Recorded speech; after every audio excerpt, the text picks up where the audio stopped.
Bueno, bienvenidos a Peronismo en Construcción. Estamos acá en EVA TV, el canal de streaming del peronismo, del justicialismo, en una iniciativa que pretendemos discutir por qué estamos transitando el presente que nos toca transitar a todos los argentinos y argentinas, cómo han sido los últimos años de la política nacional y poner en valor la historia del movimiento nacional justicialista, todo lo que implicó a lo largo del siglo XX, a lo largo de la recuperación después de la crisis profunda del 2001-2002 en el siglo XXI, y la agenda del presente, pero principalmente la agenda del futuro. Y en este primer programa contamos con la presencia de uno de los dirigentes más importantes del peronismo en este siglo XXI, ¿no? Que fue gobernador de la provincia de Buenos Aires cuando parecía que el peronismo estaba transitando una situación que no se sabía si iba a lograr encontrar las respuestas que la sociedad estaba depositando en ese momento de crisis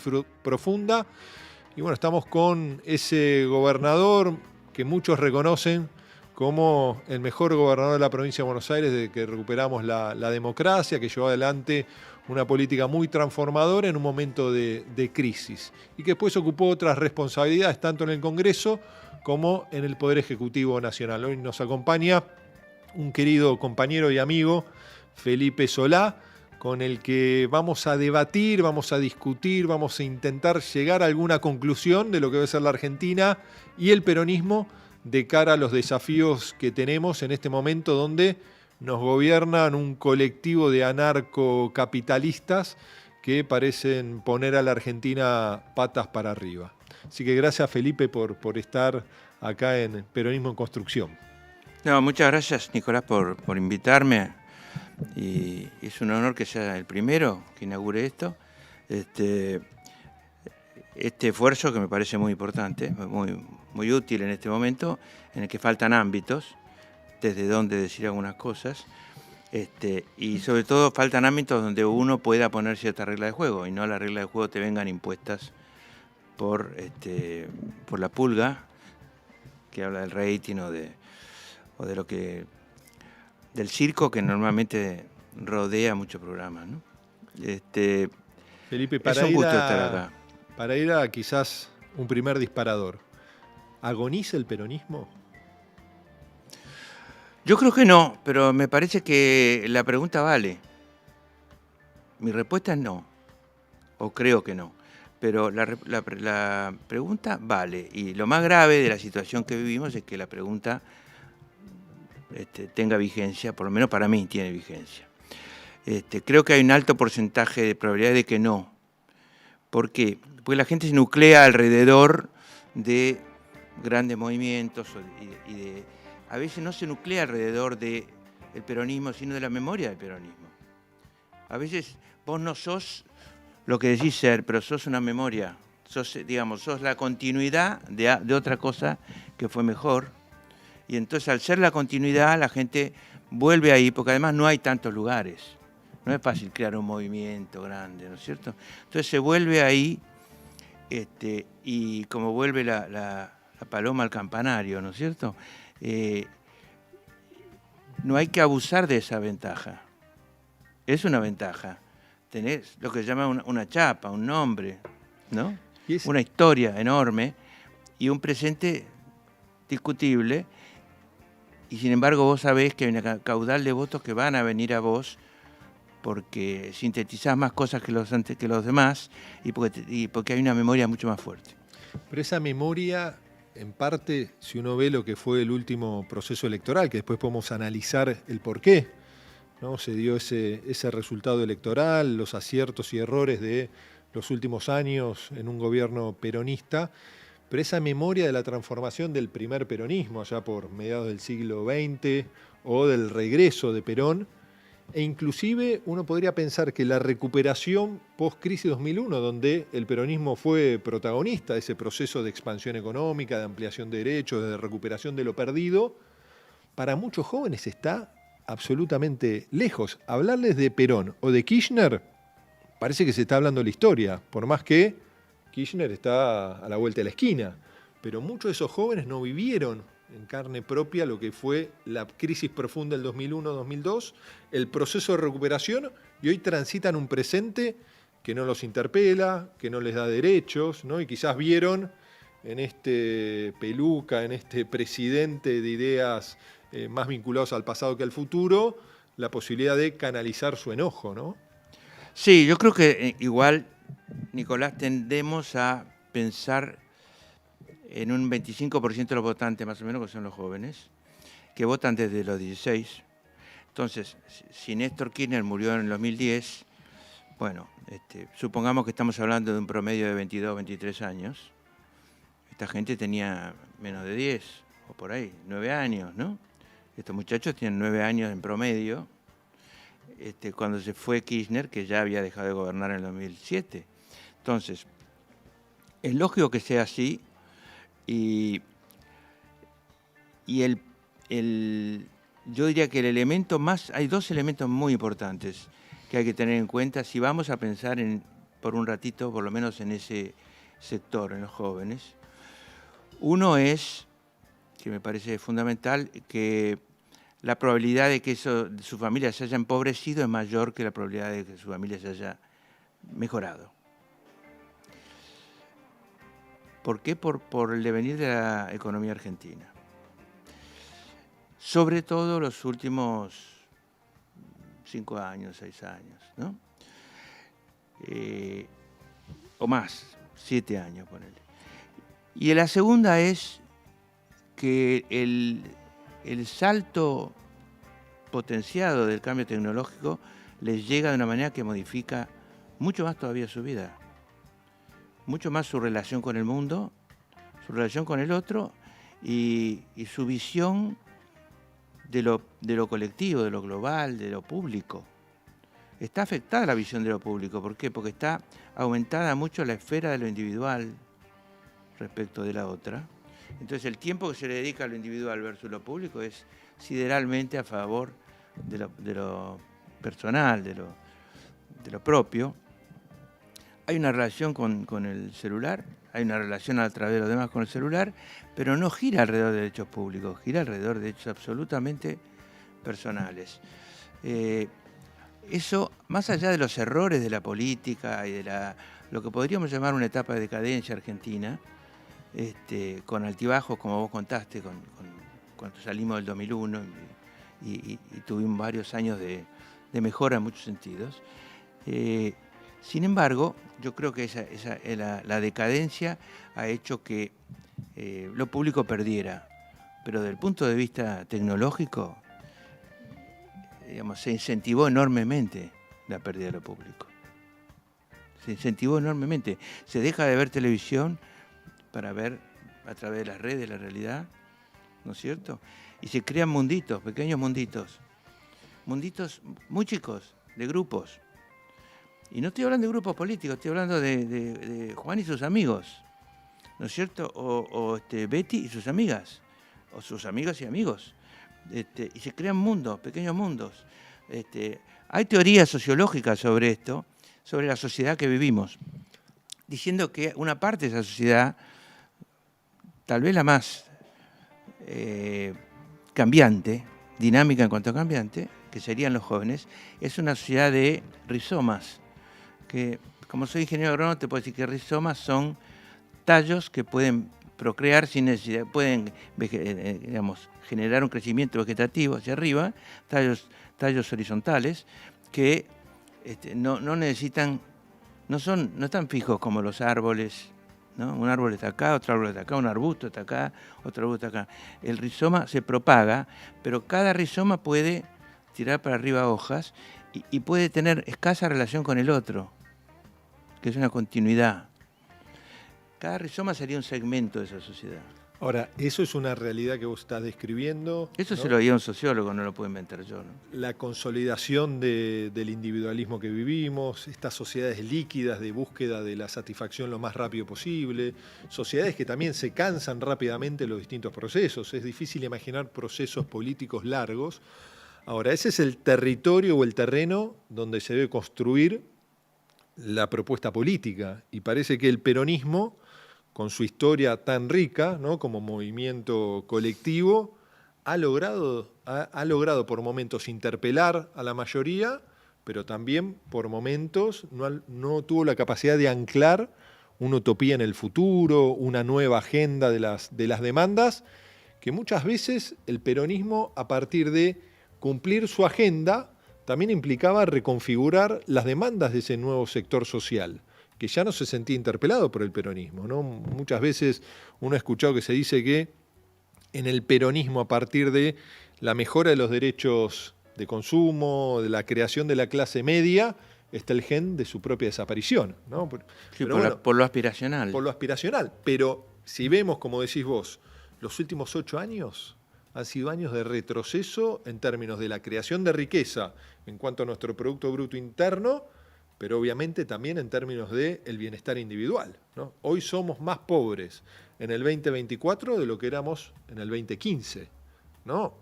Y además los condicionantes que, bueno, vos lo sufriste en tu propia gestión, que implicó el endeudamiento del Fondo Monetario Internacional, ese corset que el peronismo quizás, podemos decir, no tuvo la osadía de intentar romper en la última gestión justicialista, ¿no? Desde el punto de vista económico acepto completamente esa teoría de que es lo que más nos ha perjudicado, más allá de buenas o malas gestiones, el manejo del endeudamiento. Cómo enfrentarse con ese monstruo que te quiere chupar cualquier progreso, cualquier ganancia, ¿no es cierto? Cualquier mejora posible, cualquier obra pública, finalmente. Entonces, acepto que ese es el condicionante máximo de la economía, en especial desde el año 17, 18 en adelante, 18. Teníamos deuda, pero supimos salir de la deuda, ¿no? Recordemos el pago del Fondo Monetario de Néstor Kirchner, 2005. Ahora, un poco de deuda, sí, todos los países tienen. Ahora está el otro tema, que es un tema internacional que tiene dos aspectos. Uno es la crisis del 2009, la crisis 2008-2009, subprime, que es mucho más fuerte de lo que se comenta. Es decir, es una crisis en la cual los financieros, los bancos se apropian de lo poco que queda en ese momento y dejan digamos, modifican el perfil de Estados Unidos, el perfil social de Estados Unidos, y modifican el perfil social de los países periféricos, que pasan a tener mucho mayor necesidad de endeudamiento, y mucho más endeudamiento, ¿no es cierto? La Argentina resiste bastante bien esa crisis, ¿no? Porque esa crisis de 2009, 2010, la resiste bastante bien, hasta que llega el gobierno de Macri y no resisten más. Llega un momento que no resisten más y además vienen anunciando hace rato que hay que abrirse a los mercados, y abrirse a los mercados uno puede suponer que es exportar alimentos argentinos a Arabia. No, abrirse a los mercados es endeudarse. Bueno, es el karma histórico de exportar nuestra riqueza e importar deuda. Claro, es decir, cuando un neoliberal te dice abrirse a los mercados, está mintiendo, es tomemos deuda. Es salir a los mercados de deuda, tomar deuda. ¿Para qué se verá después? Si no tenés un programa de largo plazo muy fuerte, un plan, un eje, es muy difícil. Lo segundo que me parece que también impacta es que se derrumba bastante la idea de que el futuro puede ser mejor gracias a los gobernantes. Por supuesto, el futuro puede ser peor gracias a los gobernantes, pero puede ser mejor gracias a los gobernantes. Es una idea que también está en duda. ¿Por qué está en duda? Porque al mundo no le va mejor, le va peor. Al mundo que miramos y con el que comparamos la Argentina, le va peor que antes. En términos relativos, la realidad de cada ciudadano. Exactamente, le va peor. Cada vez hay más súper ricos jetones, que se los ve, no sé cuántos serán 3.000, 4.000, 100.000, 6.000, 10.000, pero se los ve y se los muestra además como los influencers más importantes del mundo, y lo que pueden hacer lo que quieran, hasta ir a la luna si quieren, o poner un satélite en órbita, o muchos, o miles, y del otro lado le está más negada la visibilidad a millones, cientos y cientos de millones de personas que están en la prehistoria.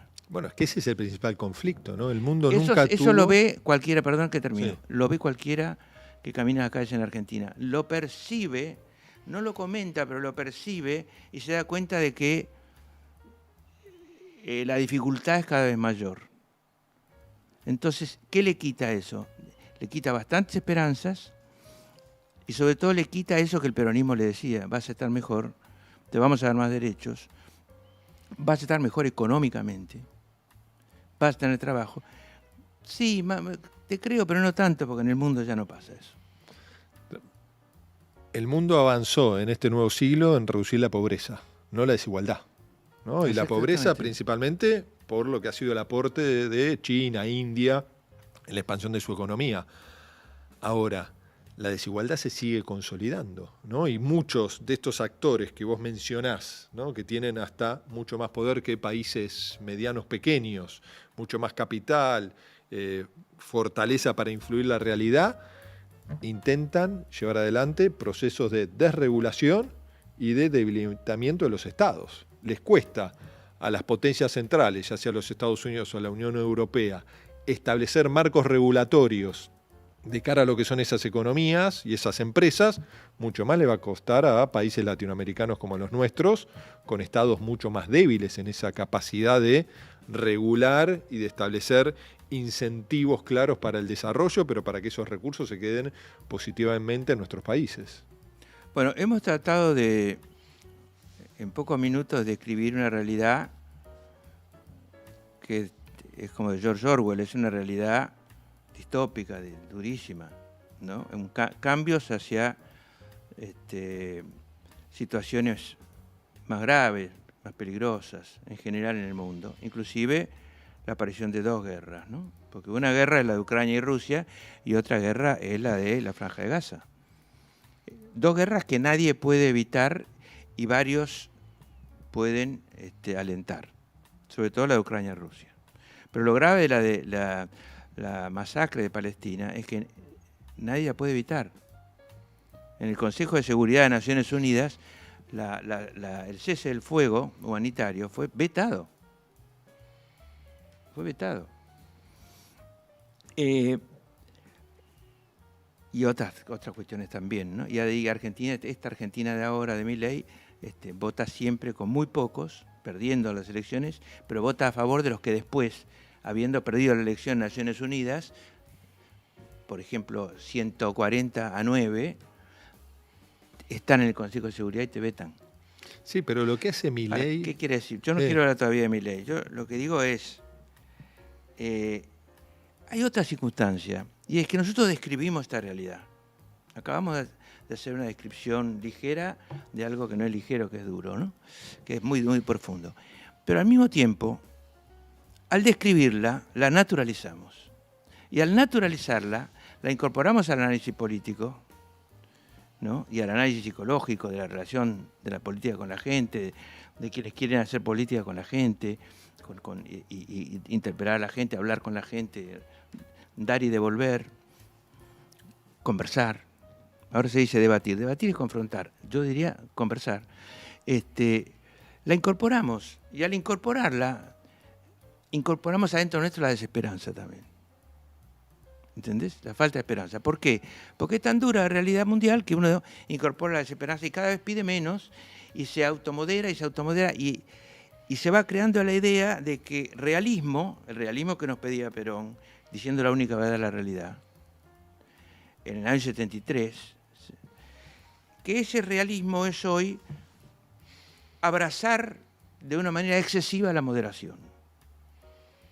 Y entonces va a llegar un momento que vamos a ser, no te estoy metiendo en la bolsa a vos, pero estoy viendo ese peligro, ¿no? De que los moderados seamos tan moderados que estemos dispuestos a fusilar con tal de seguir siendo moderados. Fue como decía un chiste viejo. Pero la verdad es que si vos reescribís la realidad, te llenás de desesperanza, no te das cuenta que estás naturalizando y tu propuesta posterior es flojona. Y ahora volvamos a Milei. La propuesta de Milei es Milei no construyó políticamente nada. Cuando vos decís construyamos, Usaste la palabra construir, yo pensé en la UOCRA. Construyamos este peronismo. Pensemos que quien ha ganado y quien está ahí en la presidencia no construyó nada más que un mensaje a aquel que tenía rabia o que no estaba de acuerdo, decir, yo soy el que más rabia tiene. Cosechó el enojo de la sociedad con la política. Yo soy el que más rabia tiene. No hay nadie que tenga más rabia que yo. Está bien, pero esto soy lo contrario de cualquier moderación. Está bien, Felipe, pero vos decís que la propuesta era flojita, ¿no? La propuesta nuestra. Nuestra flojita. La propuesta nuestra fue muy flojita. Seguimos nosotros en la propuesta. Bueno, no, como fue flojita vino Milei. Sí, está bien. Seguimos nosotros. No, entonces no. Por eso.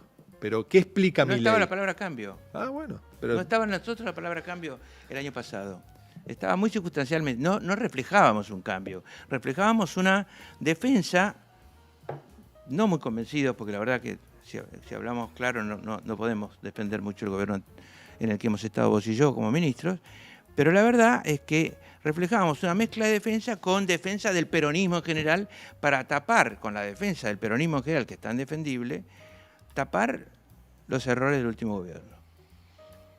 Y entonces retrocedimos en el discurso, esto con el diario del lunes, y para dejar de hablar del pasado, ¿no? Pero retrocedimos en el discurso hasta el estilo hasta pensar que estábamos en el 54 o en el 55, es decir, que debíamos defender la escuela pública, la salud pública, la educación pública, no como valores, sino como realidades. Y eran valores, pero no eran realidades tan claras. ¿No es cierto? El Estado había perdido todo rigor, o mucho rigor. Estaba muy flojo en educación, estamos flojos en educación, estamos flojos en salud. Se dice siempre somos los mejores en cuanto al sistema de salud en Latinoamérica. Sí, hasta que dejemos de serlo. Sí, no, creo que hay... y vos has sido ministro de Educación, y estamos muy floquísimos en seguridad. Y se hablaba de salud, educación y seguridad. No, sí, en el medio, que el dinero no alcanzaba, ¿no? Claro, pero porque, además, cuando lo que hemos hablado tantas veces, te van a quitar la salud. ¿Qué me van a quitar? Ya me la quitaron. Ya tengo una salud muy pobre. Y yo comparto que muchas veces, ¿no? Y algo que se vio en el proceso electoral, uno termina defendiendo, reivindicando esa Argentina que tambaleó, que ya no existe en parte, ¿no? Claro, porque nosotros hablábamos del siglo XX. Y ahí no tuvimos la capacidad de avanzar en las transformaciones necesarias, y eso nos coloca por momentos en lo que vos planteás, que es una posición de reacción frente al ataque que recibe la institución. Porque hoy vemos que la educación, ¿no?, la salud, las provincias, el federalismo recibe un fuerte ataque por parte del gobierno. Ahora, estamos a la defensiva, no tuvimos la capacidad de dar un paso más en cómo, por ejemplo, anclar nuestro sistema educativo al siglo XXI. En una Argentina también, que hay que ser justo, viene atravesado por una desigualdad que se ha consolidado en los últimos años, ¿no? Entonces eso también complejiza pensar el Estado, ¿no? Y es muy difícil imaginar un país distinto si seguimos sosteniendo el esquema, desde mi perspectiva, de federalismo que estamos teniendo, ¿no? Entonces me parece que todo eso es lo que tiene que discutir el peronismo en un momento, además, de una derrota electoral sin precedentes. Porque hoy, ¿cuántas provincias gobierna el peronismo? Está como, en términos de su territorialidad, en retirada. Es una paliza. Es una paliza. Una paliza electoral. Después de una paliza electoral, quedás paliciado, quedás golpeado, y el surgimiento de dónde están los nuevos líderes, etcétera, es una exigencia demasiado rápida, demasiado adelantada a los hechos.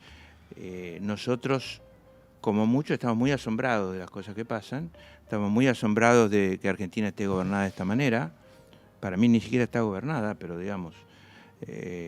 y el asombro lleva implícito también cómo no percibí algunas cosas, cómo no percibí otro mundo que estaba en mi país. ¿Cómo no lo percibí? ¿Cómo no percibí cambios tan rápidos?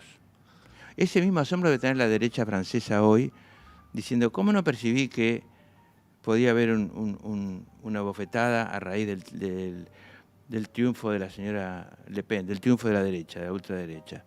Y la bofetada la tuvo, ¿no? La izquierda le gana. Ahora, ¿qué tiene que ofrecer o qué pasos tiene que dar el peronismo para salir de esta situación de dramatismo, de agonía, de falta de respuesta? Digo, ¿cuáles son los pasos que vos pensás en un peronismo también donde se le presentan desafíos en términos de su institucionalización en elecciones, ¿no?, que va a haber en noviembre, pero más allá de eso, de cara a su vínculo con la sociedad? Digo, ¿cómo podemos interpelar esta agenda del siglo XXI que nos permita, ¿no?, establecer un nuevo canal de diálogo con la sociedad? Porque la derrota ha sido fuerte, que después podemos analizar el detalle del por qué, pero la consecuencia es que todavía no tenemos quizás la profunda comprensión de por qué llegamos a este punto. Puede ser la osadía que vos planteabas o la ausencia de esa transformación más profunda que pudimos hacer y no hicimos. Yo diría que hay 3 puntos. Uno hace al diagnóstico, bueno, no todos hacen al diagnóstico porque si no, no puedes edificar ningún punto. En primer lugar, entender el cansancio. El cansancio del uso de ciertas palabras, de ciertos relatos, etcétera, que no se condicen con la realidad para nada. En la Argentina que vos mencionaste, la Argentina tan injusta y tan empobrecida. Comprender el cansancio implica casi un acto de contrición, como diría un católico, ¿no? Implica, ojo, que están cansados. La gente a la que vos vas a ir está cansada. Y a lo mejor vos mismo estás cansado y no te das cuenta. Bueno, en el segundo punto yo pondría mantener absolutamente altos adentro de uno y que vayan saliendo de la mejor manera, no de una manera altisonante, los valores éticos del peronismo que no están arrumbados, que no están arrinconados y que no están vencidos. No están vencidos. No están vencidos para nada. Y son absolutamente necesarios. ¿Por qué?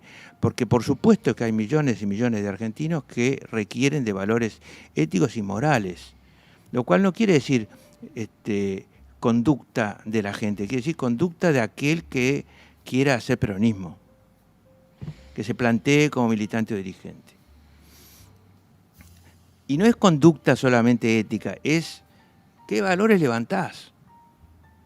Doy un ejemplo. Las calles de las zonas donde hay algún poder adquisitivo importante se llenan de gente durmiendo en la calle, con noches de 5 grados bajo cero, 4 grados. Tenemos 6 muertos o 7 ya en la capital federal, de los conocidos. Gente que se murió de frío en la calle.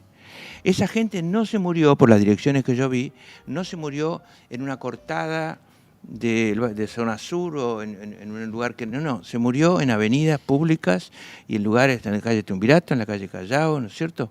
En lugares donde camina gente y donde vive mucha gente, con departamentos. ¿Se ha planteado el peronismo hacer valer la solidaridad como un elemento del PJ, como un elemento que unifique inmediatamente a todos? ¿O son arrestos de aquellos que tienen más sensibilidad? Para dar un ejemplo de un problema muy concreto. Esto también pasa en los centros comerciales del conurbano, ni que hablar de las ciudades como Rosario y Córdoba, en mayor medida en algunos lados que en otros, pero en el conurbano, donde hay un centro comercial, donde está la pobreza, pero donde hay un centro comercial y algún movimiento, hay gente en la calle. Y hay gente, ¿qué lugares elige? Elige Ramos Mejía, elige San Justo, ¿no es cierto? Elige la calle de Hurlingham más pobladas, o el centro de San Martín. ¿Por qué? Y bueno, porque ahí puede aspirar a una limosna, aunque sea. Del otro lado, no hay con qué darle. Entonces, pongo ese ejemplo frente a valores morales. Y el tercero es más complicado de entender y sobre todo de saborear, y es más polémico. Y es, ¿sos militante? Sí. Bueno, sin dejar de ser militante, bajate de la clase militante. ¿Qué vendría a ser eso? Que hay una clase militante que se siente más importante que la gente porque es militante. Y que además ya tiene 15 o 20 años de militancia, esa militancia que se hizo fuerte en el 2010, el 25 de mayo del 2010 se vio un estallido de militancia, para mí vinculado a lo que había ocurrido en el 2008, es decir, a la pelea fuertísima con el sector agropecuario, vinculado a una derrota política, ¿no? pero que dejó una semilla en muchos. Bueno, eso ocurrió en 2008, esa gente tiene, si ya empezó a militar a esa edad, tendría 17 años, hoy tiene unos cuantos años más, ¿no es cierto? Entonces, ¿qué quiero decir? Que uno de los cansancios que hay es el cansancio del uso de la palabra militante para cualquiera. Y de que cuando alguien diga, ¿usted qué? Yo soy militante. Y entonces yo estoy por encima un poquito de lo común. Cuando debería ser, como soy militante, estoy en el medio de lo común. Cuando vos te imaginás un militante de la resistencia peronista de los años 60, lo imaginás en el medio de la clase trabajadora, que era muy fuerte y que existía, lo imaginás como delegado de fábrica, lo imaginás como o esos militantes que hacían una molotov casera para luchar contra la dictadura y contra la prohibición de Perón, ¿no? Entonces, yo creo que hay una cultura militante de la que hay que poner en telejuicio y bajarse. Ser militante y bajarse la clase. ¿Por qué sos peronista vos, Felipe? Porque en tu familia no todos eran peronistas. No, mi familia eran todos gorilas, pero yo hice a muchos peronistas. A mi vieja, que ya se fue, las últimas palabras de mi vieja, 2 días antes de morirse, cuando estaba en una semicoma, y te hacía una pequeña seña con un dedo y vos te acercabas y tenías que pegar la oreja a su boca porque no lo oías. Lo último que me dijo me dijo, Felipe, después de haber sido muy gorila cuando era joven, yo sé cómo era mamá, quería decir síntesis, y me dijo, viva Perón. Y no me dijo nunca más nada. Como diciendo, en los años que te quedan no tengas tantas dudas, no dudes. No vuelvas a dudar, Felipe. Cuando vos dudaste, porque en tu libro lo pusiste, ¿no? Que cuando te gobernó el enojo, ¿no? ¿Tu vieja se enojaba con vos también? No, bajaba la cabeza y mostraba su pena y sus dudas sobre lo que yo hacía. Cuando fuiste candidato con De Narváez. Sí, creí que no lo ibas a decir. No, porque no todo el mundo sabe. En el 2009. Digo, lo pongo en la agenda porque sí, yo bajaba lo sé, la cabeza y el día antes de las elecciones, el sábado, elecciones del 28 de junio del 2009, pues fueron adelantadas, me dijo, ¿qué va a pasar mañana? Y yo dije, va a ganar el kirchnerismo. ¿Y qué querés que pase? Y dije, quiero perder por 1 milímetro. ¿Para qué? Para que se den cuenta y pongan las barbas en remojo y cambien. ¿Pero querés perder? Sí, quiero perder. Y ganamos por 3, 4 puntos. Sí, me acuerdo. A los 2 meses estábamos totalmente peleados. Sí. No siguió nada. Bueno, pero te interrumpí con tu anécdota. No, está bien. ¿Pero por qué peronista, Felipe? Porque aparte porque a los 18 años yo era estaba en el último año del colegio, era un peronista, era un progresista light. En ese momento no existía la palabra izquierdista, existía ser de izquierda. Pero ser de izquierda podía llegar a ser jugarse la vida, podía ser light. En mi caso era light. Leía mucho, etcétera. Estaba muy influido por el asesinato del Che Guevara en el 67. Y porque ya empezaba la juventud peronista y los movimientos de izquierda empezaban a pensar en términos de pelea, de lucha armada, con una dictadura que no terminaba. Pero ¿cuál era el principal elemento motivador para hacerse peronista? Vos me podés decir que el pueblo era peronista, sí. Yo estaba convencido de que lo era. Mucho más que ahora, estaba convencido. Y como yo estaban casi todos convencidos. Entonces, ¿te imaginas lo cómodo que era ponerte el pueblo de golpe de tu lado? Empezabas a discutir con otro y decías, no, para, ¿de qué lado está el pueblo? Conmigo. Lo que te creaba una falsa idea de que estaba lleno de mérito, cuando el único mérito es que había dicho soy peronista. Bueno, y la otra era la prohibición de Perón. La prohibición de que Perón fuera candidato. Fue una máquina de hacer peronistas a los jóvenes. ¿Quién está prohibido? Perón está prohibido. ¿Quién es el hombre más popular? Perón. ¿A quién votaría la gente? A Perón. ¿Y quién está prohibido? Perón. ¿Por qué? Porque los militares quieren. Tomá, entonces soy peronista. ¿Viste eso? Hoy todos somos fulanos, sí, hoy todos somos peronistas. Bueno, me duró desde el 68 hasta ahora. Y hoy en el siglo XXI, Felipe, en este momento, ¿no? ¿Qué debería ser peronista? ¿No? Porque los valores son lo que vos planteabas. Primero mirar mucho los cambios de conducta de la gente, el comportamiento de las personas, de uno mismo, ¿no? Pero segundo, no dudar, como alguna vez he dudado, no dudar entre dónde está lo popular y dónde no está lo popular. No ser ingenuo respecto a quiénes son los enemigos. Se les podrá llamar adversarios en un lenguaje electoral, pero cuando tienen que actuar, actúan como enemigos. No ser nada ingenuo en ese sentido. Están detrás de Milei, claramente. Nuestros enemigos están detrás de Milei, lo intentan manipular y él se deja manipular bastante, ¿no? Esa supuesta libertad, o sea, rebelde con o sin causa, que no, es rebelde con respaldos. Y en tercer lugar, ser muy prudentes, no moderados en el sentido que yo critiqué, sino muy prudentes en el momento de construir. Prudentes respecto hasta del derecho a construir. Tenemos derecho a construir, tenemos que construir. ¿Somos los elegidos para hacerlo? No lo sé. Por ahí aparecen otros. Y eso sería prudencia, una combinación de prudencia con humildad. Me gusta más la palabra prudencia. Y el peronismo en el desafío de construir la unidad.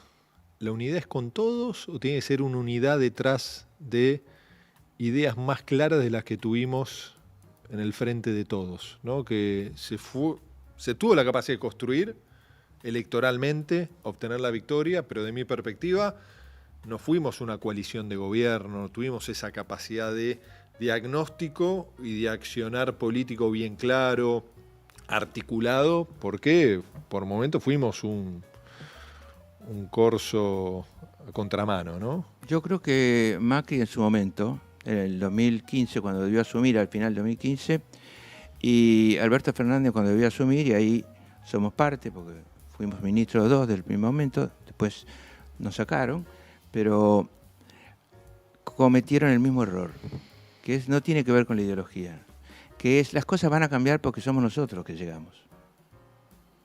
Con llegar nosotros nomás cambian. Eso lo pensó el macrismo. Claro, de paso se mandó una devaluación del 40 y abrió la cuenta capital, ¿no es cierto? Es decir, abrió el cepo, ¿no? Y permitió las corridas. Y también nos pasó a nosotros. Nos pasó a nosotros no haber aprendido la lección de que o cambiás las cosas y tenés poder para cambiarlas antes de anunciar que las vas a cambiar, No o sos más de lo mismo. No declararle la guerra a la inflación el viernes y anunciarlo el miércoles. Bueno, eso pasó después, pero no de hablar peste de la justicia, más allá de si la justicia lo mereciera o no, si no tenés ningún poder para modificarla. Entonces, ¿por qué? Porque hay poderes que existen y Perón los tenía en cuenta. ¿Vos te crees que Perón no tenía en cuenta a los militares? Los militares le pedían a Perón un laminado de acero para Somisa. Y Perón quería endeudarse con el Exim Bank, que así se llamaba en ese momento, norteamericano, en una cifra de $400 millones para darles un laminado de acero, que era producir acero para la fábrica, es decir, pasar a tener industria pesada. Bueno, pero también una exigencia de los generales que apoyaban a Perón, que eran industrialistas. ¿Vos crees que Perón no tenía en cuenta la potencia de esos militares? ¿La podía ignorar? ¿No es cierto? Creó la clase trabajadora organizada también para compensar esas potencias. Entonces, nosotros tenemos que ver, tenemos que respetar, ¿qué es la prudencia? No decir que vas a hacer más de lo que puedes hacer, no estar permanentemente pensando que vos sos la reforma y el cambio porque sos vos, sino porque juntás poder. Y ganar las elecciones no es ganar el poder. No es ganar el gobierno, poder. Pero no es ganar el poder. Por lo tanto, tenés que juntar poder. Y hay diferencias, dos unidades, para terminar con tu pregunta. Terminar con mi respuesta, mejor dicho. Una es la unidad en base a un diagnóstico que es social, político, moral y sobre todo económico. Vos tenés tu diagnóstico.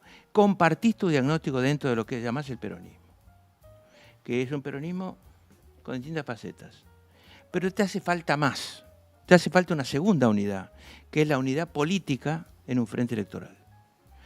Siempre nos hizo falta y nos va a volver a hacer falta y posiblemente con un inusitado frente electoral. Va a llegar un momento que va a haber que pensar que los que están acá en el medio, que hoy en diputados se hacen ver porque son un partido árbitro y dicen para quién juegan y juegan para Milei hoy, van a tener que pensar con quién me conviene aliarme.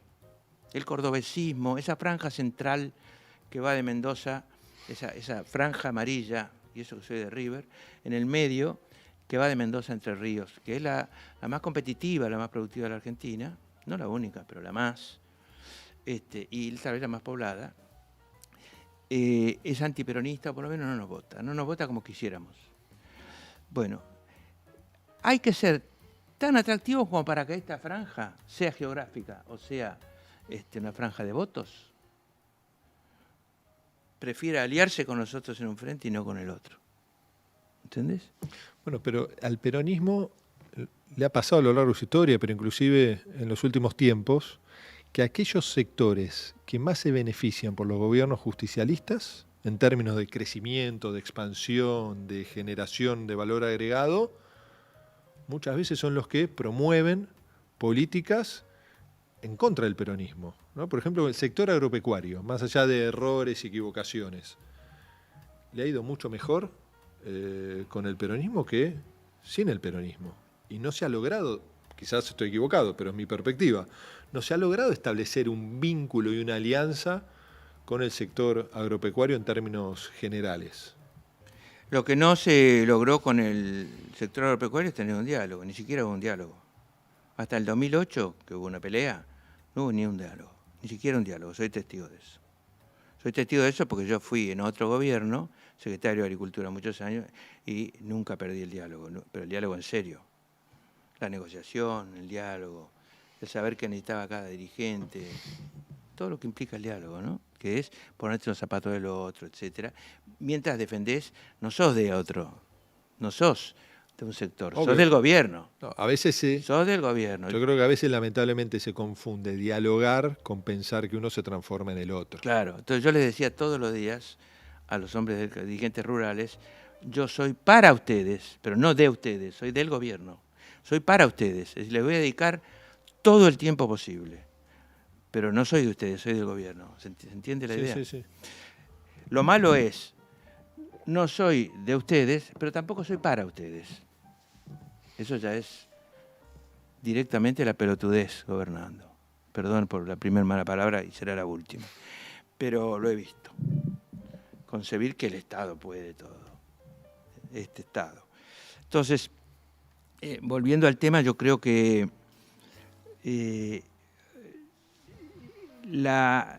cuando vos dejás de hablar con un sector, aparece la curva del elefante de García Linera, el vicepresidente, el ex vicepresidente de Bolivia, que es un gran sociólogo y un gran investigador, que es el fenómeno de los que crecieron van en contra mía. Pero no hay que pensar que es la maldad de la gente. Hay que pensar que los empezás a cansar con relato y sin soluciones. ¿No es cierto? Y no tenés las mismas soluciones. Y no te animás a decir que no tenés las mismas, que las cosas vienen mal. No te animás. No te animás al sangre, sudor y lágrimas. No te animás a decir las cosas fuertes cuando empiezan a ocurrir. Que eso es tener un diálogo fuerte con la gente. No, seguís hablando de aquello que te fue bien hasta el año anterior, suponete. Y te enamorás de tu éxito. Cuando tu éxito dejó de serlo, seguís enamorado de tu éxito. Entonces, eso no le pasa solo al peronismo, le pasa a todo el mundo. Ahora, cuanto más estemos advertidos de eso en un mundo tan cambiante, donde el impacto mediático, el impacto en las redes es tan fenomenal sobre la gente, cuanto más advertidos estemos de que hay que mirarle a la gente a la cara y decirle, esto es así, va a ser así, etcétera, etcétera. ¿No? Y fíjate que Milei les dijo, en la campaña, voy a hacer pelota a todo, voy a hacer pelota al Estado. Se animó a decir una cantidad de cosas que después no se animó a hacer, pero que eran para meter miedo. Bueno, muchas las está haciendo, ¿no? Sí, bueno, pero se destruyó, quemar el Banco Central, nunca nadie lo liberó de deuda, etcétera, ¿no? Muchas las está haciendo, pero digo, la gente le respetó que se animara más a decir barbaridades o contar historias de hogueras que contar historias rosas. Entonces, eso también es una enseñanza para nosotros. Es una enseñanza de qué es el diálogo. El diálogo no es decir lo que el asesor de publicidad de turno te dice, no diga eso. Así como antes te decían, vístase de tal manera, la corbata tiene que ser oscura, no sé, o clara. También nos han dicho muchas pavadas. Y nos han ido convirtiendo en ultramoderados, que no se animan a decir la verdad de lo que pasa, aunque la verdad duela. Entonces, son aprendizajes. Y lo último que te digo, no tenemos tanto tiempo. Tenemos un tiempo para el diagnóstico, del peronismo, admitiendo dentro del peronismo, casi te diría casi todo lo que se dice en peronista, porque Es muy difícil decir, no, vos te vas afuera aunque digas que sos peronista. Pero, ¿quién tiene el peronómetro ahí? Es complicado eso, en este momento. Y después pensar que tiene que haber un frente con otros. Y para eso es diagnóstico, clave de un futuro gobierno, no todavía porque no vienen elecciones de presidente, pero sí clave de un futuro accionar de la oposición, cómo preparar el futuro, y unidad. De unidad con otros, es decir, negociación política. Felipe, vos que fuiste canciller y que trabajaste en la agenda de que Argentina sea parte de los BRICS, ¿no? De esa alianza de Brasil, Rusia, India, China y Sudáfrica. En el esquema también mucho más de la mirada histórica del peronismo, ¿no? En eso que intenta, bueno, salir de la tutela de los países tradicionales centrales. ¿Cómo ves la decisión del gobierno de tirar abajo ese paso tan importante para el país? Es un error tremendo. La Argentina no tiene una agenda de política exterior, ni siquiera tiene claro una agenda del interés nacional frente a cada país o región. Lo que tiene es una agenda de Milei personal, ¿no es cierto? Entonces Milei en esa agenda tiene dos objetivos. Uno, ser un líder de la extrema derecha internacional, más que de la Argentina, de la extrema derecha internacional, siendo el más duro de los duros, ¿no es cierto? Y cosechar afuera algunos éxitos que sabe que no va a tener mucho adentro. El segundo es que de eso venga la plata para la idea vieja de la dolarización, que seríamos el tercer o cuarto país del mundo que la tiene, si llegara, y que sería un horror, el desastre. No poder tener moneda ya es el colmo. Nunca tuvimos dolarización, tuvimos 1 a 1, es decir, podíamos emitir, bajo ciertas circunstancias, moneda nacional. Sí, y ningún país ha dolarizado de las características de Argentina. Ninguno, son todos países pequeños, salvo Ecuador, pequeños, que es un poco más grande, pero son todos países pequeños. Y Ecuador paga el esquema de dolarización. Tendrá esa estabilidad, pero digo, no es un espejo para mirarse. Yo quiero decir, volvamos a Milei, es un objetivo del que ya hablan poco, pero es, denme 15 millones de dólares. Hago lo que quieran. Me disfrazo, voy, soy un chupamedias, tengo un hiperoccidentalismo a la carta, invento un occidente que ya no existe, invento valores que ya no existen, hablo como si estuviera en 1850, aunque estemos en el 2024. Sí, no me doy cuenta de la pérdida de poder de Occidente, elijo ir de convidado de piedra al G7 para mirar como General González, los viejos se habrán acordado cómo miraba a los militares que hablaban en inglés el General González. Bueno, lo mismo, Milei lo imagino así en el G7. Y rechazo a los BRICS. Los BRICS sumados tienen unos 6 o 7 puntos más, o 5 puntos más de PBI que todo el G7. No Occidente, el G7. ¿Te das cuenta?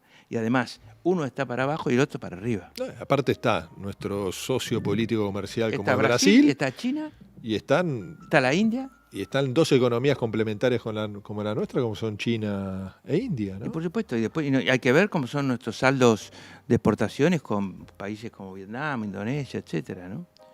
La India misma. Bueno, pero son costo, los saldos positivos. Es un costo para la sociedad argentina enorme, ¿no? Sí, y además, ¿sabés qué pasa? Disculpame porque te interrumpí, pero hay que tener muy en cuenta que en política internacional, cuando alguien elige un lugar extraño además, y elige ser solo de ese lugar, está eligiendo el profundo desagrado de muchos que sienten que lo dejaron afuera. ¿No es cierto? Milei es absolutamente pro-Israel, haga lo que haga Israel. Bueno, la Liga Árabe, 22 países, más la hermandad musulmana, más son miles de millones de personas reaccionan absolutamente en contra. Bueno, pero es un comportamiento de un autócrata. Es decir, cuando vos elegís se te enojan otros. No, que no responde a la historia diplomática argentina, ni a los valores. Digo, es la mirada de Milei que se agota en Milei. Digo, porque no son las posiciones históricas de Argentina, ahora genera un daño enorme a la política internacional de nuestro país. Sí, no hay intereses nacionales permanentes que existen y otros que son coyunturales. Hay intereses coyunturales de Milei. Es decir, no son ni siquiera permanentes, son coyunturales. Él sabe que si no le viene esa plata, todo lo que ha dicho, digamos, pasa a ser totalmente endeble. Bueno, es que termina siendo esto que planteas vos, hasta en su fuero psicológico / psiquiátrico, porque él busca en el exterior, ¿no?, ese reconocimiento social para fortalecer su agenda nacional. Porque si uno ve los resultados en estos 6 meses de gestión de Milei, en términos económicos, sociales, de despliegue del Estado, son todos negativos, ¿no? Cuando uno ve, no sé, la caída de compra de carne por habitante más dramática de la historia, ¿no? Caída de la compra de leche de un 20%, el impacto que tiene eso, ¿no? Hoy hablaba con un intendente que me decía el problema que están teniendo en todos los comedores, cómo está creciendo los comedores del conurbano de la ciudad de Buenos Aires, la presencia no solo de los niños, sino de las familias enteras y los abuelos, ¿no? Inclusive hay gente con trabajo, bueno, que dice, bueno, ahorro mi comida. Entonces me parece que es una situación donde creo que es importante generar el diagnóstico de cómo estamos y a partir de ese diagnóstico, por un lado, las dos dimensiones que deberíamos tener, ¿no? Uno es la estrategia electoral, de cómo se construye una nueva mayoría, con el peronismo como eje ordenador de esa propuesta, y luego un plan de gobierno. Un plan de gobierno que aprenda también de esto que decís vos, la ausencia de capacidad de transformación, de asumir los desafíos que no tuvimos en el pasado. Yo creo que hay que,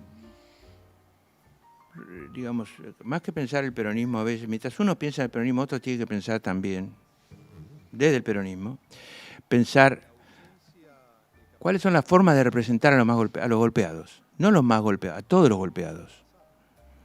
Porque en términos relativos hay gente de clase media, trabajadora, que está más golpeada relativamente que gente humilde. ¿Por qué?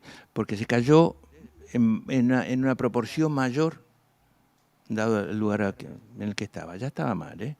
Ese es un elemento importantísimo, representar a los golpeados, porque viene una elección legislativa, donde la elección legislativa es la elección donde no me interesa tanto qué capacidad tenés para gobernar, sino qué capacidad tenés para representarme. ¿Está bien? Entonces, no es que yo desdeñe lo otro, pero centrarse en eso. Y para representarme y tener poder. La gente mira mucho el Parlamento, y el Parlamento no se correspondió con la malaria. No se correspondió exactamente con la malaria. Entonces, ese es uno. Y el otro es, me parece, representar mejor un futuro. Representar mejor un futuro. Y ahí te quiero decir algo, que es un poco arriesgado, pero yo que hablo de la prudencia, la gente es capaz de aguantar mucho. Sobre todo si ha pasado muchos gobiernos distintos a en el sentido que han sido un poco, en mayor o menor medida, respetuosos de las instituciones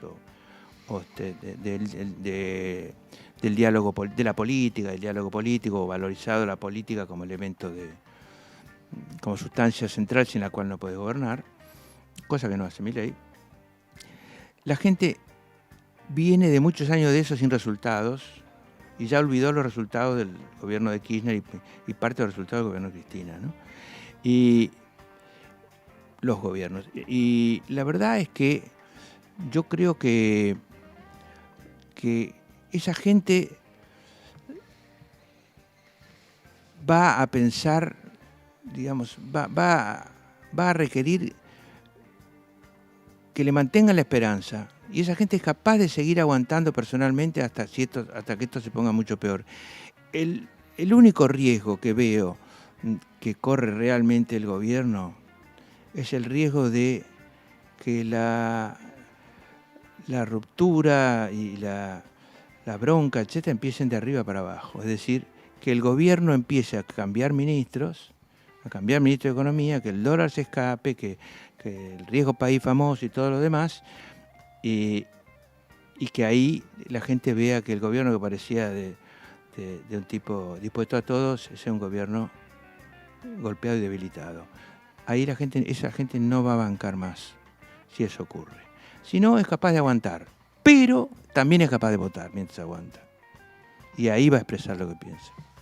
Felipe, porque tenemos que ir cerrando, te hago una última pregunta, una última reflexión. En toda tu trayectoria política ocupaste lugares de mucha responsabilidad. Como peronista, ¿cuál es la principal enseñanza que te llevas, ¿no? Que te gustaría compartir, ¿no? en el ejercicio de tu rol militante o de gobierno? Habiendo pasado, me imagino, momentos de zozobra y de mucha dificultad, ¿no? Sí, yo diría que la principal es no desalentarse. Eso es una ley que muchísima gente aprendió, ¿no? Que cuanto más te volteas, más te levantás y más fuerte sos. Y junto con eso, hacé lo que dijiste que vas a hacer y hacelo con mucho rigor. Rigor le llamamos a no a ser malo o a pegar, sino a estar absolutamente seguro que lo que dijiste que ibas a hacer se está haciendo. Es decir, sé muy coherente respecto a lo que anunciás y lo que haces, porque eso vale el doble. Y eso se aprende gobernando, o no se aprende nunca, y por eso los gobiernos se caen. Y empezamos con el que el peronismo, vos no compartís que esté agonizando frente a lo que fue mi pregunta. Uy, cierto, me acuerdo, la primera pregunta. No está agonizando. No está agonizando porque es un conjunto de valores. Yo creo lo mismo. De valores y de sentimiento. Es un sentimiento. Bueno, que hay que trabajar para que vuelva a ser mayoritario, ¿no? Interpelar a muchos que hoy quizás no se sienten convocados por esa agenda de la justicia social, ¿no? Al punto que las cosas que dicen de lo gregario, de lo colectivo, ¿no? en este momento difícil, ¿no? Que no pasa en Argentina. Muchas veces nos creemos únicos, pero es parte de lo que está viendo el mundo, ¿no? Y les dijo la justicia social, ¿cómo dijo? Es una porquería, sí. O es una estafa, es una mierda. Estafa, es una mierda. Hablando de una de las cosas, unas palabras, digamos, de los conceptos más sensibles para un peronista. Entonces, pensando eso, tenemos que pensar el porqué y tenemos que ir a una palabra que yo creo que es fundamental para gobernar, que es rigor para gobernar. Digamos, para lo que digo que hay que hacer, no debo ser moderado. Para los demás, para la mirada sobre los demás, para la mirada sobre los que me critican, para la mirada sobre los que esperan cosas, debo ser absolutamente moderado. Pero para hacer lo que tengo que hacer, no debo ser moderado. E ir a buscar, uno a uno. No, y además, si vos decís, yo voy a hacer esto, es porque sabés que lo puedes hacer y porque tenés poder, y lo haces. Y hay que juntar poder. Sin poder, Perón juntó poder y juntó muy bien, de a poco. Y hay que sacarle el sombrero a la búsqueda de poder y a la capacidad de juntar poder. Poder para ser bueno. Yo diría Menem y Kirchner, ¿no? Dos juntadores de poder. Por supuesto. Bueno, gracias Felipe por Gracias compartir este primer encuentro acá en EVA TV en Peronismo en Construcción. Así que bueno, agradecerles a todos y los esperamos en todos los programas que estamos haciendo de distintos puntos del país, en todas las provincias, y bueno, los invitamos también a que manden sus ideas y que se sumen a todas estas iniciativas de los desafíos que tiene el peronismo, que son sin lugar a dudas los desafíos que tiene la Argentina, porque Felipe, el peronismo lleva casi 80 años, ¿no? Y 80 años implican a lo largo de su historia reinventarse muchas veces y adaptarse a las realidades que se nos imponen, ¿no? Sí, no es una ideología, es una doctrina. Por lo tanto, es una forma de mirar al otro que no debe variar ni con el cambio tecnológico, nada. Debemos mirar, es una forma de mirar al otro y de valorizar lo que se llaman a las personas. Bueno, muchas gracias, Felipe. Gracias. Un abrazo.